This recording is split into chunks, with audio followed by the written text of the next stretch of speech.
Hello, everybody, and welcome to the solo session.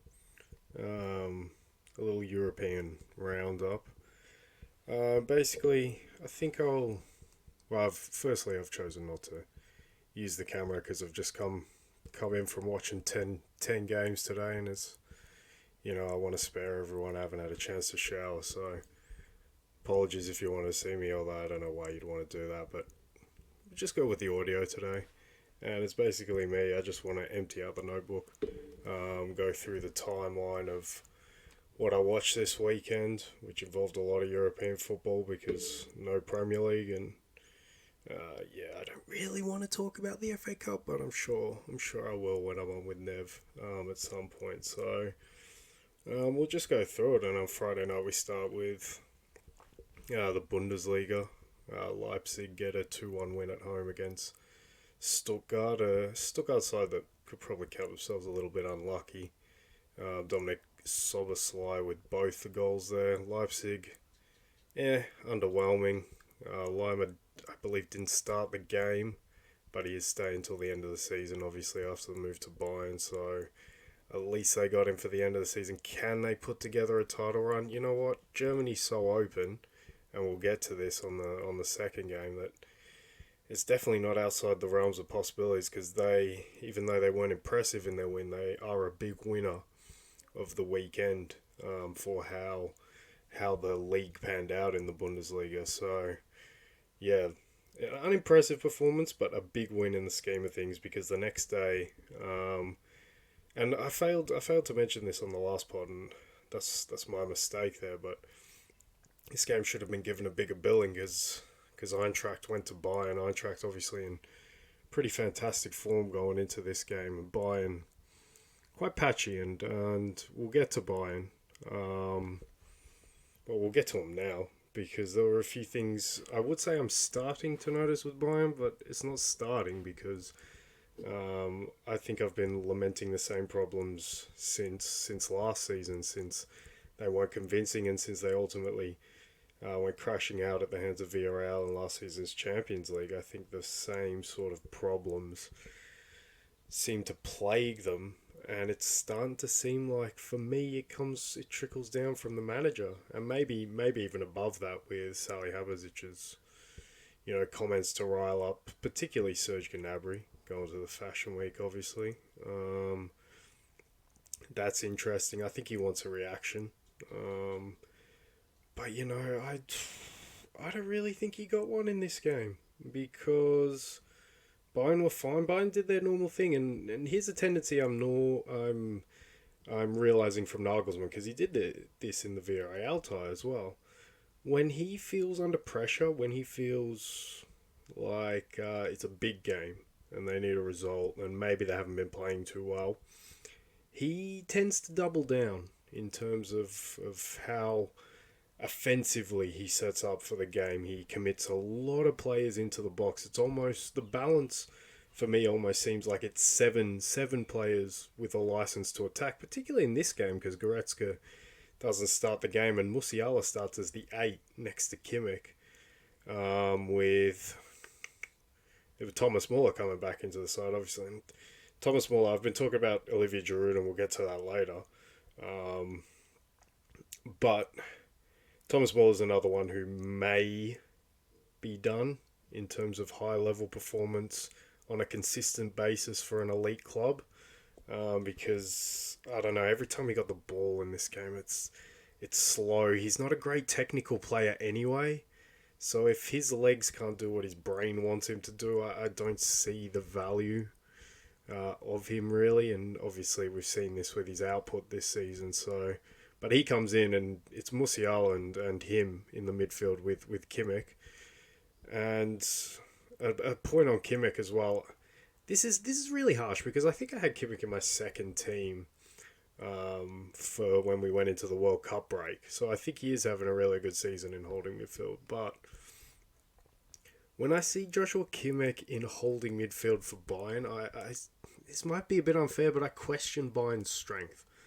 I would much rather see Joshua Kimmich in a right back position because then I know Bayern have a world-class player in right back, but also what I'll know is that they have a world-class holding midfielder, someone in the realms of Casemiro now, someone in the realms of Thomas Partey, someone in the realms of what I guess Tchouaméni may be, someone in the realms of what Rodri has been, what Fabinho definitely has been. Fabinho's been absolutely awful this season. I've riled myself up. We don't need to talk about that. But yeah, when it's Joshua Kimmich, I think he lacks a bit of presence. I think his ball playing is more than good enough to hold down the midfield. His intelligence as well, but the presence just isn't quite there. And I think that's why Goretzka somewhat helps him out, even though Goretzka's more offensively minded. But yeah, like I'm not saying he's terrible there. I'm definitely not saying that because, like I said, I put him in second team as we went into the World Cup. I'm just saying I would rather an upgrade there than at right back, where I don't think there's maybe as many. Maybe there's no holding midfielders in the market. I can think of, and I know Frank Kessie isn't particularly a holding midfielder, but he's the presence. So I think maybe him in there next to Kimmich, or Kimmich back to right back with Goretzka in there. And it offers, and here's another problem, it offers Bayern more control into the game. And this is the point about Nagelsmann doubling down with that sort of 7-3 balance. And it's something that Klopp used to do with Liverpool. And you may argue still does, and when it goes wrong, it's terribly wrong. But obviously, the fullbacks very much play like wingbacks in that system, and you can somewhat see the same, although Stanisic starts in this game and sort of plays maybe a little bit more withdrawn. Obviously, Alphonso Davies will always go forward, but they do commit those players to those positions, and they leave a lot of space for Upamecano and De Ligt and Jan Sommer, who hasn't hit the ground running for Bayern. I think he will take some time. I still think he's a good signing, there's no doubt about that, but he hasn't maybe come in and had the instant impact that would have been wanted. So there's a lot of space down there, and here's the difference. And this is why this Bayern, although it has a lot more quality than those early Klopp Liverpool teams, but tactically, it looks more like an early Klopp Liverpool team, because when Liverpool were doing this, particularly last season, I think, in terms of leaving those spaces down the sides, they were defending them with Fabinho, like I just said, Joshua Kimmich, not quite that player. B, Virgil van Dijk, De Ligt and Upamecano nowhere near that level. Upamecano in particular, I think everyone's well aware of how critical I've been of him. And now Jan Sommer, or even maybe Neuer, who was on the decline going into this injury that he suffered. Now there's obviously all the controversy around the injury in terms of like how could he do this, how could he go skiing. And now there's always obviously question marks about are they just going to replace him long term. So Liverpool were defending that with Alisson, Van Dijk and Fabinho, whereas Bayern are trying to defend it with players who I don't think are equipped to defend those spaces as well as those guys. So it's no surprise that Nagelsmann, I think, is taking inspiration from Klopp, obviously, as a young manager and a young German manager. But I just don't think this Bayern team needs to find a way to start exerting more control on games. And I think maybe Kimmich moving into that position, although maybe now it's too late because they don't have someone who can come in and be a holding midfielder for him. So, but yeah, I think long term that's a better solution. And I think Nagelsmann needs to save himself from himself. And it's another theme. Somewhat the arrogance, and this is something that I think is trickling down. Is it harsh to say that it's arrogant to double down on this attacking play, this imbalance as I see it, when your team isn't at its swashbuckling best, and a big point as well, it doesn't have a clinical striker up front, so it's very fragile at the back, and it's quite wasteful up front, especially in recent games with Choupo-Moting not scoring like he was when he first came into the team.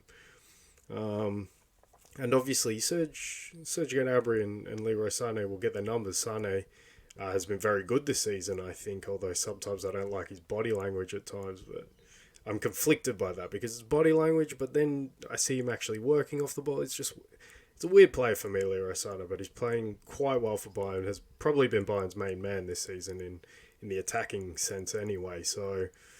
but they don't have Lewandowski, and if they want to flood the box and create these chances from from sort of getting balls into the box, then you're playing for a guy like Lewandowski who you've just let go. It's quite odd to me. Especially the way that, they just, I think if you want to play without a centre forward, then I guess you need to make the game more predictable, and Bayern are not making the games predictable. They're very unpredictable due to the fragility at the other end, particularly. So, big question marks over Bayern, but that's a theme that we'll see over the weekend in terms of elite clubs who are still in the Champions League, who you'll expect to go deep. Big question marks over nearly all of them. Just on the flip side, Eintracht. Am I worried for Napoli? I'm not worried for Napoli, but Eintracht could cause some problems. They're in really good form. They're solid. I worry about their defence.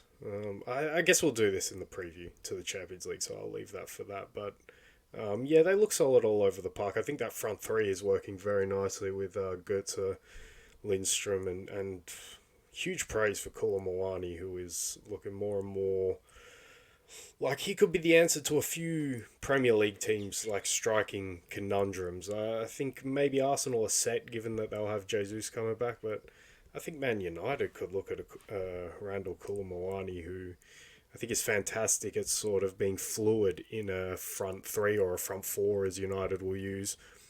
Can drop into the wide spaces, kind of like a better version of Eddie Nketiah for me, in terms of how fluid he could be across the front line. Presses fantastically well, works fantastically hard, is lightning quick, and the main numbers, 6 goals in the league, but the bigger thing is 10 assists in the Bundesliga for all intents and purposes a striker. So it shows how much of a facilitator he can also be, as well as a goal scorer. So I think come summertime, I think a few clubs should be knocking if he continues this form for the rest of the season. And if he continues this form for the rest of the season, Eintracht, I think, will look pretty good for a top 4 spot, although that Bundesliga is so wide open. But at the moment, I'd probably put Eintracht as the third best team in Germany as it currently stands. But, I mean, with that being said, I might be doing a little disservice to Union Berlin, who have managed to get themselves back into second place with a win in the Berlin derby. Things are looking super grim for Hertha. Really grim performance. Union, I was impressed with. I think they've recharged and refocused after going into the World Cup break a bit wonky. They've looked quite good since the restart and have got themselves back into second place with 3 wins on the spin. I'm really interested by what they do, and this is an overall tactical theme I guess I've seen over the weekend. But not over the weekend, just over recent times, I guess. But the narrow, compact defensive units, which I guess I'll touch on a bit later. But I just wanna add this point about Union Berlin, is that they take it to the next level with their compact, sort of modern, sort of defensive unit. And I guess you wouldn't say it's modern; it's somewhat reverting back. But yeah, players, very functional. The players, it's fascinating what they do, because it almost looks to me like, obviously it starts somewhat as a 5-3-2, but they ask more when the ball goes forward, and obviously Union do play quite direct. When the ball goes forward, the fullbacks don't look to join into attacks, but they look to bolster the midfield, so inverting fullbacks, but inverting them in a back 5, so now the shape becomes, and then your wide central midfielders make those overlapping or those supporting runs to the front too, rather than the wing-backs obviously doing it. So now they get into sort of a 3-3-4 sort of shape, but they do it quicker with more efficient movements to do that. So yeah, it looks very German, and it's ingenuity. It might not be everyone's cup of tea, but I think it's fascinating to see. And then when they defend, what I mean about taking that defense to the next sort of, like, they could double down on that narrow compact defense, because they defend with a back 5 and one wing back will go out and push the other. But what will happen is the opposite wing back, obviously, they'll tuck in, make a back 4, but they'll come right in next to the centre back, and it somewhat looks like, and they won't, those 4 behind the one who press will not leave the width of the box almost. So they really are protecting the middle space. Yeah, it was just really fascinating to watch, and obviously the backdrop of a Berlin derby was a bit of fun, and they've got themselves back into second place. So I don't want to discredit them on the Saturday. But yeah, the Saturday was the quieter day of the two. Barcelona getting their obligatory 1-0 win over Girona. I still have the same questions and none of the answers about this Barcelona team. Another clean sheet. Marc-Andre Ter Stegen is fantastic. I can't remember. I'm sure I had him in one of the three teams, but I think I might have had him in the first team, and I hope I did, because he should be in the first team, because I think he has to be the key reason why Barcelona's defensive, or at least defensive record, is so incredible, just conceding 3 goals outside of Real Madrid in the league. So that's really crazy, and it goes against somewhat everything I thought I knew about football, because when I watch Marcos Alonso start as a centre-back, I must admit that doesn't fill me with confidence that they're going to keep a clean sheet in that game, but they always seem to. But yeah, if this Barcelona team had Ronald Araujo fit for the whole season, then this defensive record would somewhat make more sense, because I think he's fantastic. He needs to be in right up in there in that category. I know we've talked a lot about Guardiola recently. We talk a lot about Saliba. I think this guy's right in that category. So imposing as a defender, can't be beaten in one-on-ones. Just a fantastic defender. So if he was in the team all season, then this defensive record would make sense. But to me, it still doesn't make sense. Pedri did not start this game, but then when he came on in the number 10 role, which was good for me to see. And I'm being greedy here, because like what I was thinking during the game was, man, I just want him to be better. He's good. He's really good. He's Pedri. But I just want him to be even better, because I think it's like somewhere in him.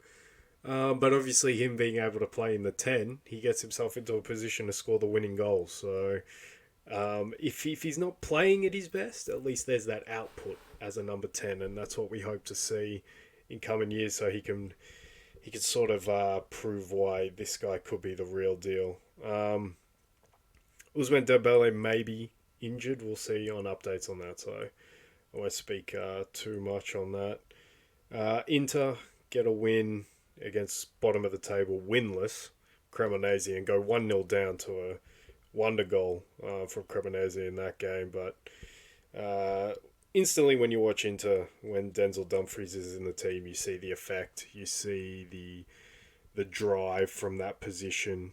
And he was really good in this game, sort of giving them an out when he can play direct and he can run. He still needs to work a bit on that end product, but yeah, I just think he's a player who can make the difference. So I'm so much happier to see him in the Inter team. And Matteo Darmian starting as a wide centre-back I thought was good. I guess that comes out of necessity with Inzaghi somewhat planning for the future without Skriniar, whether he goes in January or whether he sticks around till the end of the season. Maybe Inzaghi starts resting on other players a bit more, starts looking for different solutions. So that's to be expected. But the main story, obviously, from this game, apart from Inter looking unconvincing yet again, is Super Lautaro Martinez. What a performance, 2 goals. Constant threat. He looks like, when I'm talking about Bayern's woes in terms of being a bit wasteful, he looks like a guy who could solve a lot of those problems. If Bayern were playing this style with a Lautaro Martinez lurking in the box, I think I'd be singing a different tune about them, but because it's Choupo-Moting and not him, it's just not as convincing, obviously. But yeah, Martinez pulling Inter out, he really is Inter's main man. And Inter, well, we'll talk about, well, it's sort of giving away the ending of the book in terms of what happens for the rest of the weekend, but Inter get themselves up into second, which is unbelievable when they're a team who've lost 6 games this season, and now they're Napoli's chief challenger, if you could say that. I don't think we could use that word for what's happening in Italy, and we'll talk about that a bit later. But yeah, Martinez pulls Inter out. And then we had a bit of Real Betis in there.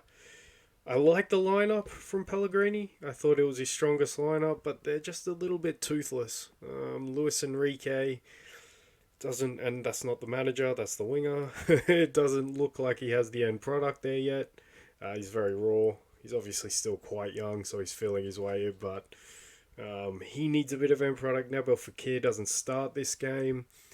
I just look at Betis and I'm thinking if it's not Borja Iglesias, who's it going to be? Who's going to score goals for Betis? And obviously, Borja comes up with the winner from the penalty spot in this game in the, I think, 85th or 86th minute. So they hang on. You can't say hang on to their top four race because they've got a game in hand, albeit it is against Barcelona, I believe, this midweek. And they're only 3 points behind Atleti with that game in hand, obviously. So they're not clinging on, but they look less and less convincing. And when we touch on Atleti later, that's a big reason why. Back to Italy.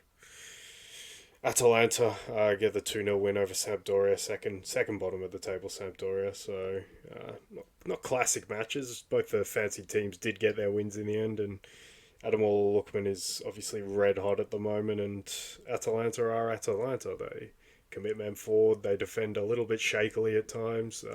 Scalvini looks really good at the back for 18 years old as well. Everyone knows I love Cup miners. I do like how they're using Lookman and Boga behind, obviously, Poundland Haaland, and his name's Hoyland as well, which is just crazy. But yeah, he's starting to fill his boots a bit as well after maybe a slow season, but I mean he's 18, he might be 17 even, so you got to go easy on the lad, and he's looking like he's one for the future for sure. So they look really menacing up front with those three because they're all obviously offer some sort of physicality, whether it be agility, pace, strength. They look really good for it, and Atalanta definitely a big shout to get into the top four in Italy, particularly after what happened to Juve, obviously, with the points deduction, if that upholds. And we'll just finish it with on the Saturday, obviously, with some French football. I haven't been able to watch Monaco much this season. I remember seeing them in the Champions League qualifying and being quite impressed by them. I think they got knocked out by PSV in that, only for PSV to go and get knocked out by Rangers, which only for Rangers to shit the bed in the Champions League group stage. So maybe it would have been better off if Monaco had gotten through after all. But yeah, I was quite impressed with them against Marseille. And Marseille is a team I've seen a bit of and I haven't been impressed with because it's not really my style of football. But some people might like it. They do. If we were just talking about Atalanta with committing men forward, it seems like Marseille somewhat do the same. And obviously there's those channels with Malinowski going there. And just a quiet word on Malinowski. Have people not been watching Malinowski play for the last 2 years? Because, like, whenever I've heard anything about him going to Marseille or the transfer to Marseille, people have been saying, yeah, good pickup, they've got a good player there. And I'm just like, have you not watched this guy for 2 years? Like, he has done nothing in that time. He has no end product. He looks the part. And we all know he can shoot from 40 yards, but with how he affects a game, he just doesn't really affect games. So who knows? Maybe he can recapture something because I definitely thought there was a player in there in early days, but when it was 2 years of nothingness, and obviously there's factors that go into that. I'm not oblivious to that. But I'm just saying on the purely football sense, there's nothing to see with that signing, really. I guess they're just hoping that he can rejuvenate something, and sort of bring that player out a bit. But yeah, a 1-1 draw in this one. I thought Marseille were probably good value for it in the second half, even though I would have preferred Monaco to win because I just prefer Monaco's style of football. I think Monaco have a pretty neat team. I think they got good fullbacks, and I do like Vanderson on the right-hand side each time I've seen him, and admittedly that's probably only 3 or 4 times maximum this season for Monaco, but I have been pretty impressed with him. I think I would love to see him at Liverpool for the right price. We're not going crazy, but for the right price I would love to see him as competition for Trent or as even an option. But hey, that's my Liverpool section. We've done that before. This is just a name to throw out there, but Yeah, this was a pretty engaging game. Marseille at their chaotic selves, especially at home in the Velodrome, which is always a great atmosphere when you get fans in there. But yeah, I thought Monaco were definitely on top in the first half. Ben Yedder, so many chances he missed. But when the game changed, and it was interesting to see Monaco have the depth to bring on Brill and Bolo in the second half when Ben Yedder has to be taken off. But the game changes. It becomes more of the kind of battle that Marseille wanted up front because they like to go man to man, and that suited them when Mbolo came on because he wants to press up against centre backs more than Ben Yedder, who was causing them all kinds of trouble with his movement in the first half, especially when they go to that man to man system and lots of midfield runners. But then Marseille, yeah, just sort of turned the screw, turned it up a bit more because that's, I guess, their only move when you play like that. And it's hey, it's chaos. It's fun to watch, that's for sure. But yeah, from the tactical sense, I don't enjoy it that much compared to what say Monaco are doing. And yeah, Monaco, I think they always seem to have. They have players who are there who could maybe get picked up. You think of obviously Badiashile already got picked up. Diassi's still there. I just mentioned Vanderson. Henrique at left back is an interesting one. I don't think for the Premier League, but he is that good sort of controlling sort of left back with central midfield tendencies. Fofana's still there, obviously. So yeah, there's definitely some good players at Monaco. A good little team. It'll be interesting to see what happens with them for the top four, and obviously Marseille as well. But yeah, that's the wrap on Saturday. Okay, let's go to the fun that was Sunday or Monday, which is today for me, as I've just finished watching all these games. And we started in Italy with two of the key players in Italian football historically as well as I guess right now. But what a crazy start to this day it was, because I came into the day, had AC and Juve on different screens. Obviously that's how I'm able to watch so many games in a day. But yeah, on the split screens you have Juve. It was crazy because things were actually lining up. They were conceding at the same times, they were scoring at the same times, they were having goals disallowed at the same times. It's crazy to see. But yeah, you come into the day, come into, I guess, what's happened with Juve with the 15-point deduction, and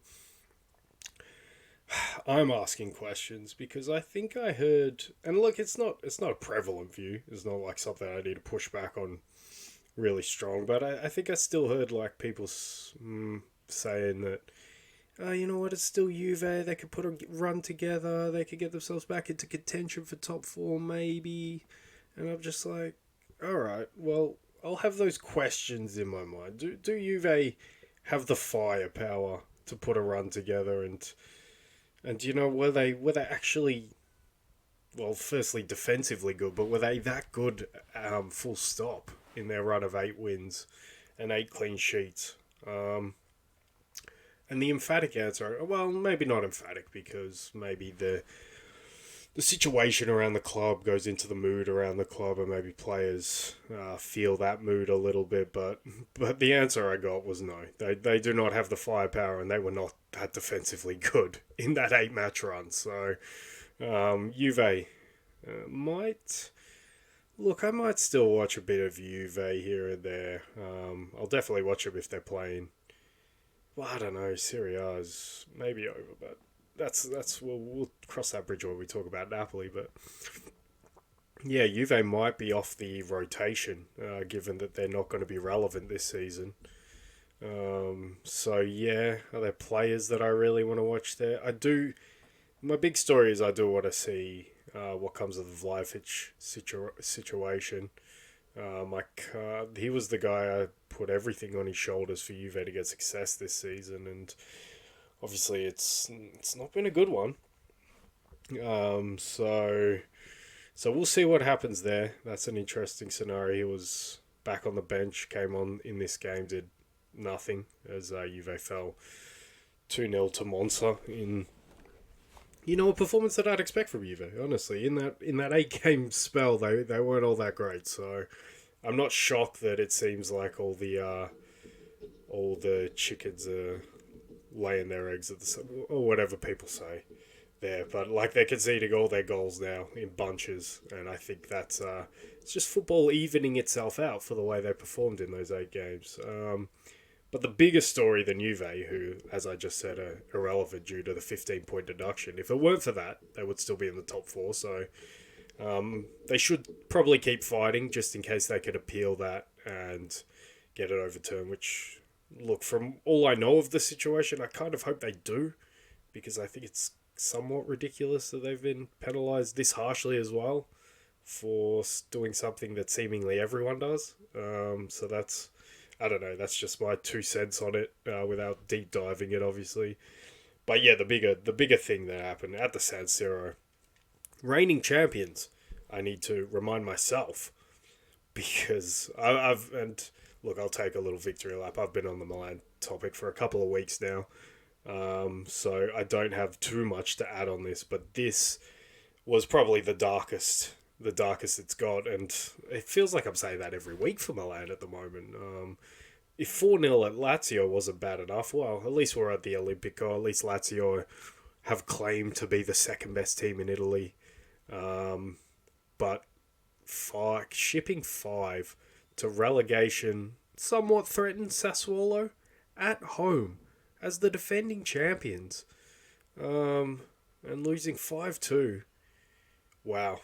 Yes, AC Milan are in somewhat of a dark phase. They are in free fall. They need to stop themselves. I don't know how they're going to stop themselves.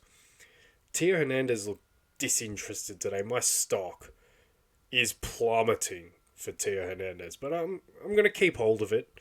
But I do have some stock that I acquired later that we'll get to it. But I'll keep hold of it. But my God, it's in free fall just like Milan. And obviously he is probably Milan's most important player. So when he struggles, as he's struggling now, they feel it. And he is, like I've said, gotten to the Trent point where teams are targeting Domenico Berardi had a fantastic time of it up against him today.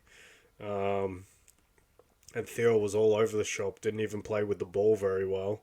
Rafael Leao gets left out, comes on second half, doesn't really impact the game because Calabria gives away a penalty to start the second half to make it 3-1. Good news is Olivier Giroud does score, so maybe there's some more to be milked out of him. Hopefully, if you're of the Milan persuasion, you're hoping that's the case.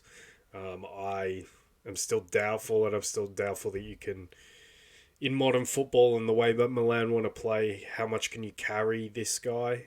Because he can't press like you want to press, and you've also playing with Rafael Leao, who doesn't exactly press on the left-hand side. So you're looking a bit like France in the World Cup, and you're outnumbered everywhere.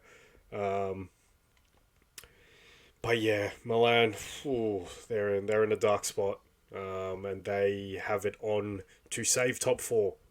This must be clear because they've been knocked out of the top four now, so they have that task on their hands just to get to that point of making sure they qualify for the Champions League. And I guess on the Lazio point, who I said have claimed to be the second best team in Italy, well, they didn't quite do it justice in this home game against Fiorentina. They were not very good, particularly with the ball, but I was still relatively impressed with how solid they were defensively, and this is where it sort of solidified my point about the modern back four. But it did take a wonder goal from Gonzalez to get the 1-1 in this game. But I think the Sarri project is coming along quite nicely. I think they look a good bet to make top four this season, and let's not forget they've been without Ciro Immobile for a while now. He came back in this game, looked a bit rusty, had a few half chances. But yeah, I think they look a good bet for top four. I think they are a good shout. I wouldn't definitively say it, but they are a good shout for second best team in Italy. That back four, while it doesn't have awesome names, particularly in the fullback positions, I think the centre backs are quite good, and massive props to Provedel in goal, who has been fantastic this season. I remember watching the first game of Lazio's season. I can't remember the goalkeeper's name, but they started with him and he had a horror show getting sent off, I think, in the first 10 minutes. And that's led us to where we are now, who Provedel, when it comes, if he continues to perform this way and Lazio get into top four, when it comes to naming the first, second, third teams at the end of the season, he might be on the short list for that. So He's performing fantastically. Romagnoli and Casale as the centre backs form a pretty good partnership. But just the way they play as well, I think Sarri, even in his Napoli days, this is somewhat the way they played. But this is the modern back four is the fullbacks don't push on. The fullbacks are set in their positions, and that's why I say modern. But it's just reverting back to what it was, I guess. But they also tuck in and they make it all narrow. And they congest that midfield and they help in the midfield spaces, but they also have the ability to go back and defend their sort of right and left back positions. And it's all very fixed, it's all very narrow. And by being narrow, they give themselves angles to play forward, either wide or into strikers, into attackers. So it makes sense. It's a big reason why we see teams doing well across Europe. The teams who are doing well are playing. I don't think it's a coincidence that they're playing this way. I think Napoli can fall under this same category, and we'll get to them. I think, like I said, Union Berlin are second by doing a sort of this on steroids. Arsenal, their fullbacks are quite set as well. Ben White is a centre back and Zinchenko is a central midfielder, so it's no surprise that they're set like this. Sociedad, very much the same. Sociedad are funny because they don't play with width in front of it, but they still don't push the fullbacks on. So everything's very set. Barcelona, obviously, with their defensive record, do exactly the same thing, really. Maybe when Alex Balde plays at left back, he pushes on a bit, but for the most part, I don't think it's a coincidence we're seeing teams in Europe succeed who are playing with their defenders this way. It's very efficient and it's very effective, obviously, and it gets plays the game vertically, goes from it's direct without looking direct, So yeah, it's just an interesting thing that's happened. I think the last couple of years. I think it's no surprise Pep City was probably the main catalyst for this, but I think teams are clocking onto this. And yeah, so Lazio, I'm still impressed with the defense, but yeah, they didn't have a good day on the ball today. Then it was time. Well, I guess we'll stay on Serie A and then I'll hit the La Liga stuff. Napoli, I thought this Napoli Roma obviously a big game. Obviously, we knew as a Liverpool supporter, I'm well versed in Mourinho's spoiling tactics, especially when an unfancied team who hasn't won a league title in a while has a big game up against them at home. But they did work on this occasion because I think this Napoli team is excellent. Far better than that 13-14 Liverpool team that were going for the title. But one common factor that they have with each other is they have absolute starmen up front. Absolute starmen. Luis Suarez was great for that 13-14 team. Victor Osimhen. My God, what a goal he scores today. What a player he is. I know I did my whole right now Harry Kane is better than Victor Osimhen. I'm still going to stand by that, but my God, Victor Osimhen can do almost everything. Scores sensational goals. Scores a lot of them. Scores important goals. Obviously, this wasn't the winner, but you get flashbacks of the goal he scored at the Olimpico against Roma, which it's not the same goal, but it's still a stunning goal to win that game. And obviously, it was a good chance. It looked like it could have been a 1-0, but it turns into a 2-1 because Roma fought back very well in the second half. I still don't really enjoy watching Roma, but I think by having the two trees in midfield in Matic and Cristante, they've clogged the spaces that they were leaving so much of early in the season, and it's a bit more congested in there. So yeah, and Paulo Dybala's fit and playing, which is always number one, A1 for Roma. Although Tammy Abraham may be injured now, which is not good because he was starting to at least find something. So yeah, Roma fought in this game. Napoli did look quite nervous at the start of the game, but then Victor Osimhen sort of calms everyone down. And the bigger point on Victor Osimhen is, for me, he's the exclamation mark on this Napoli team. When I was going to talk about them versus Eintracht before, it was, like Napoli are a team as a starting 11, the way they play football, you've got to say, in a Champions League context, I guess, yeah, I somewhat fancy them. They look pretty good, but they're just written there, just normally. So I'll say two things. I think Varda, who didn't have a great game in this game, but Varda puts Napoli's name in bold, and you're just like, oh, okay, yeah, no, they're really good. They've got him up there as well. They're so threatening. But then Victor Osimhen puts the exclamation mark at the end of Napoli, and it's just like, wow, they have it all, don't they? They can win games in any way. They had to grind this one out. They didn't play well. For me, obviously comparative to what Napoli can do. But yeah, they were forced back at times. They were forced to defend by Roma, and they still did it. They can still defend the box because they have Kim Min Jae. They can rely on their goalkeeper to make saves because Alex Merritt's one of the best in the league. They have great fullbacks for what they try to do. They can change it up at fullback positions, particularly on the left between the types that a Mario Rui offer and a Mateus Oliveira offer. Two very different, somewhat like Arsenal with Tierney and Zinchenko. It's my problem is sometimes the midfield could go missing a bit. Anguissa was a bit missing in this game, but maybe this game wasn't suited to him for the way that Roma play, the way that Roma defend. There's no open spaces, and he's much better in the open spaces. So, but that's the point. Napoli have good balance because if it is a game like that, I think Zielinski had quite a good game today because he's a kind of player who likes to be technical in those spaces. When Anguissa can't thrive, he can thrive. Lobotka can always thrive. Honestly, he's even doing a bit of Casemiro job in clogging up gaps at the back. He has to be the surprise packet of the season for me, Lobotka in that holding midfielder position, as maybe this whole Napoli team are.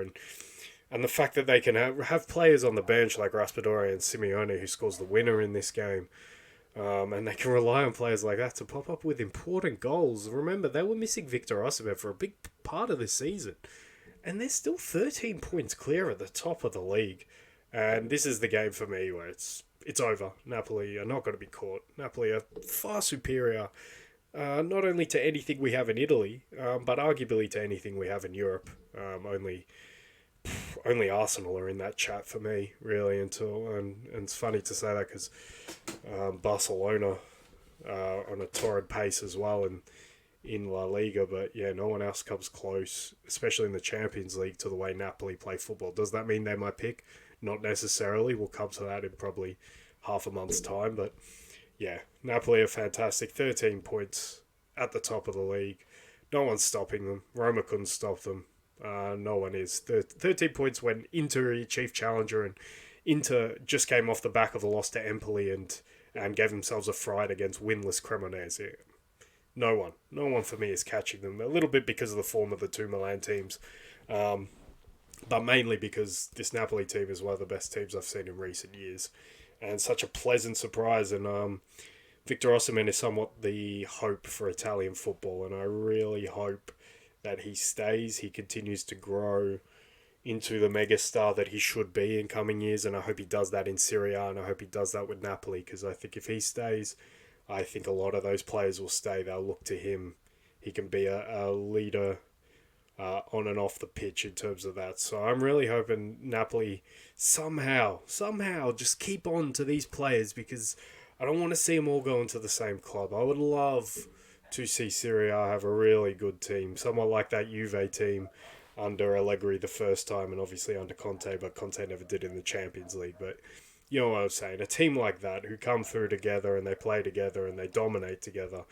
And I still kind of hope Milan can offer them a challenge in covered years. But yeah, Napoli, I hope they stay together. I hope Osimhen stays. And yeah, this is my little love-in for Napoli, because it looks like now, for me, if it's not official, it's as close to official as we're going to get without it being official, because they're so much better than anything else. So with me pretty much putting the nails in the coffin for Serie A, particularly the title race, but top four we still know is an exciting race there as well. But we'll go over to La Liga just to somewhat wrap it up before we do just touch on a little bit of Bundesliga and a little bit of Liga. But yeah, I thought Atleti had a big game away at Osasuna, who were somewhat trying to cling on to maybe hoping for a Champions League contending spot. Probably not. They're probably looking for Europa League, but they were still within that picture.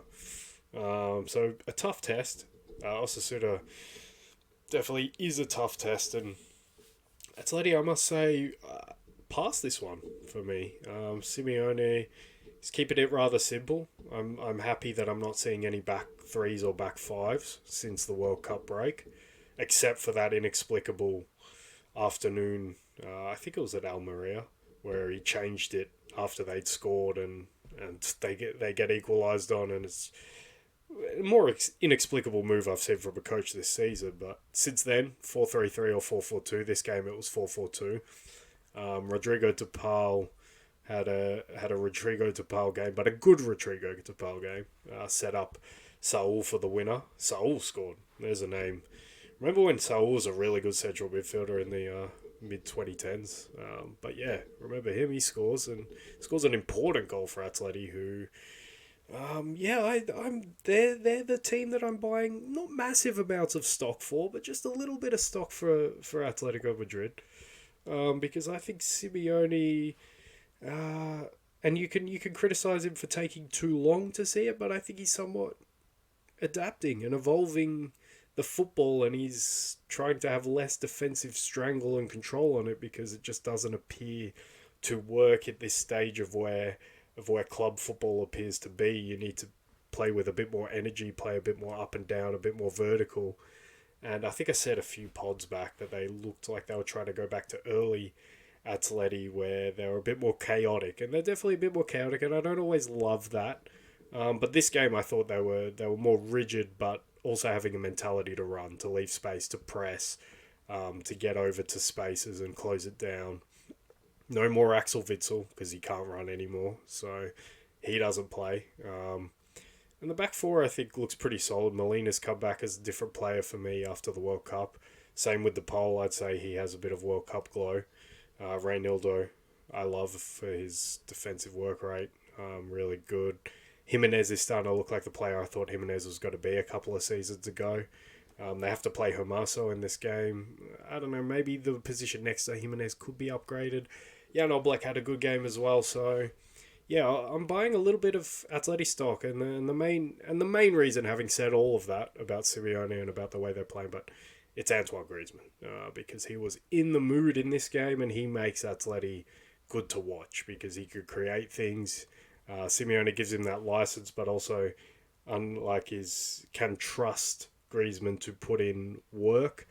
It's a bit of unpredictable work because he does roam around, but as soon as the ball's lost, he's got a transition. Well, we obviously saw in the World Cup that he can play that multi-functional sort of number 10 slash central midfielder. But yeah, when he's on the pitch, Atleti looks such a better team for it.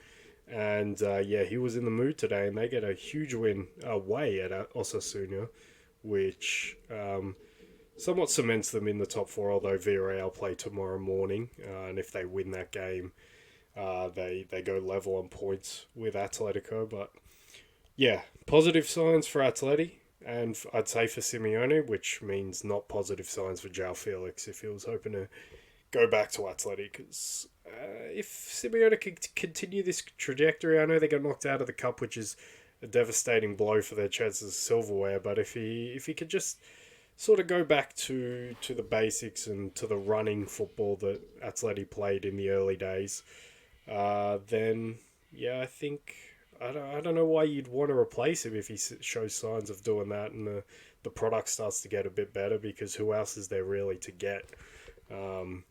But I know we were ragging on him early in the season, but it looks like they have more of a plan now, which is positive, and that's why I'm buying a little bit of stock in them, even though, like, I don't know how that stock's going to rise because they're obviously not going to win La Liga, and they're not in any European competition. So, yeah, a weird stock to buy, but I don't know. I like what I'm seeing from them, and I would put them as a good bet to finish top four in La Liga.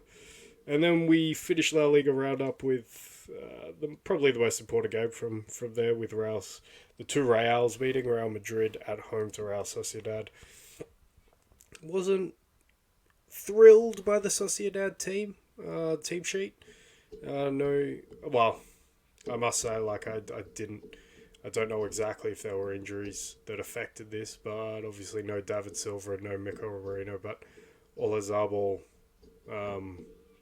I always get the Zabals mixed up between the Real Madrid right back, I believe, and Sociedad captain, but yeah, he's back at the team. A little bit rusty, but you know that he's got to find his feet and he's got to be a welcome addition back into the team.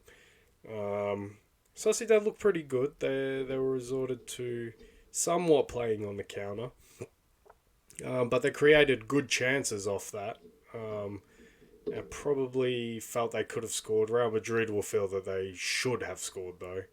I thought everything before the box was great for Real Madrid, and the scary thing for me as a Liverpool supporter, because I said Benzema ever since the World Cup, he looks like he's back. Well, now Vinny's back as well, because Vinny was fantastic in this game. He'll feel like he should have had a goal. I feel like he should have had a goal and probably capped off a win for this game, but finishing just wasn't there.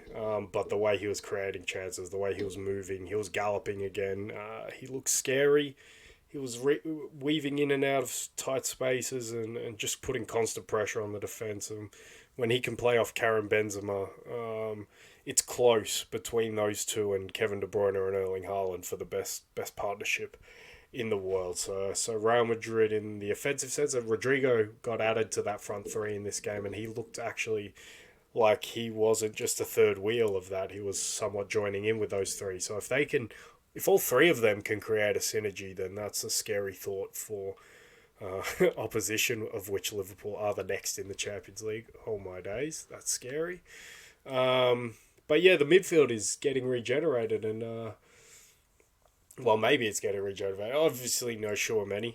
Camavinga starts at left back in this game, which I thought obviously helps their control in the game, and I thought he made a much better fist of this than the Tunisia game at the World Cup, where he was a bit lost, but he was quite good in this game at left back. Didn't really get beaten defensively, although you don't always get that much work against Sociedad in the wide areas. Like I said, they don't play with wingers. They play with a narrow diamond and sort of two strikers who can drift wide. So yeah, it'll be interesting to see if they can do that against a team who do play with width. But no, handled himself very well. Was good at controlling the players you'd expect from a central midfielder playing at left back. But Dani Ceballos looked like he might be carving himself out a career at Real Madrid, because he's been very good in recent weeks. I guess that's in the time where Luka Modric is being given this extended break after his World Cup exploits, and I guess this is all part of getting him ready for the second half of the Champions League.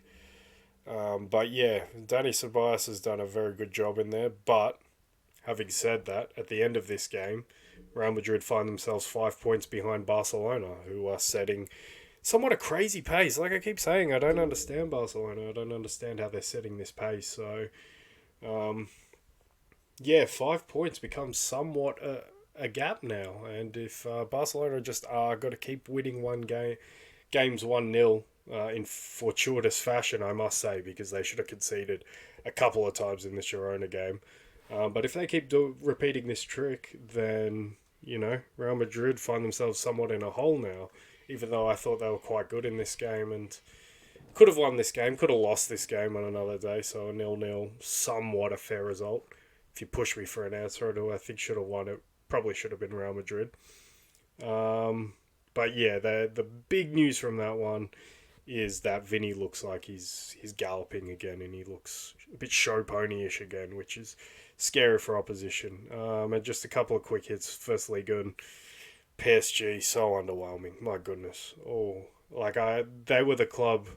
Maybe I took my money out of PSG and reinvested it in Atletico, because I didn't have much in PSG, but I thought, you know what, that front three, they could stick together. Or stick together, I guess. If they could be playing, be available, play together, somewhat find some chemistry, then that could be unstoppable. Neymar, Messi, and Mbappe. How do you stop that? But I don't know. Messi did absolutely nothing in this game. Maybe the World Cup shine has worn off. Neymar, I haven't been happy with the way he's come back from the World Cup. I'm worried there.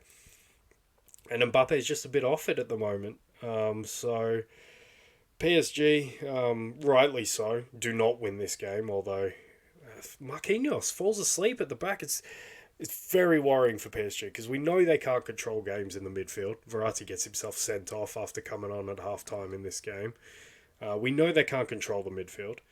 But now their front three isn't clicking, isn't playing very well. Maybe that's a mental thing after the World Cup because they were all such prevalent parts of the World Cup. And now the defence isn't working, with Marquinhos switching off in the 96th minute. And they concede a counter-attack goal when they're 1-0 up with 10 men. I don't understand how that happens. And how does that happen to Marquinhos again after the World Cup? Question marks. But PSG, man, if I haven't sold my stock, I'm very close to selling it because, well, the good news is Bayern are not much. They have just as many questions, I'd say. So that might be a battle of who could be the less shit in the Champions League. But hey, forget the Champions League because both those teams actually have title battles. They actually have a bit to chew off and a bit to chew on in their own leagues. Lens weren't able to close the gap. I didn't get to watch this game, but they only drew 1-1, I think, at Troyes.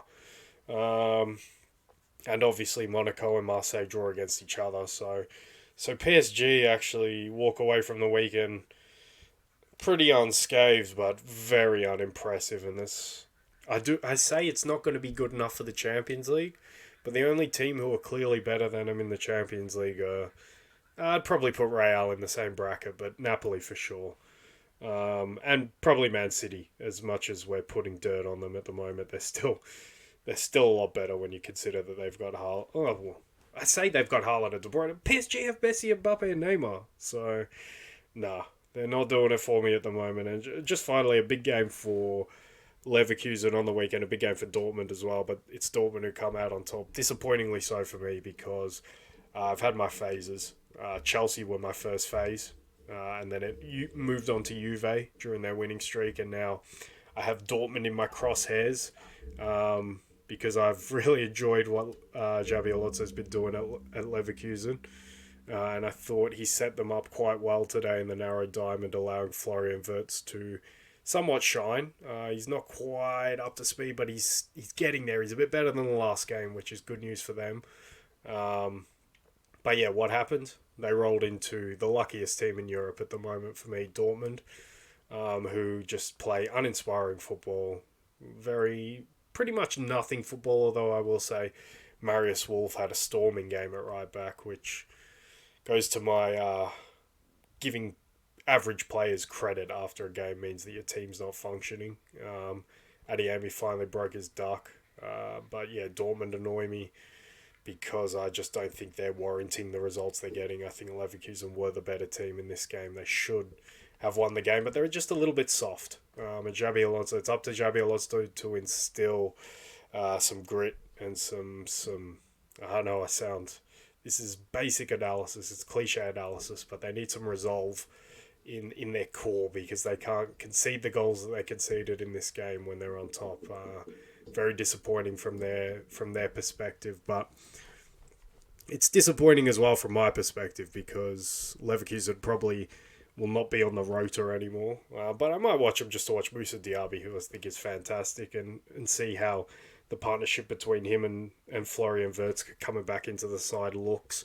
But yeah, disappointing for me because they look like they're too far out for a genuine top four challenge now.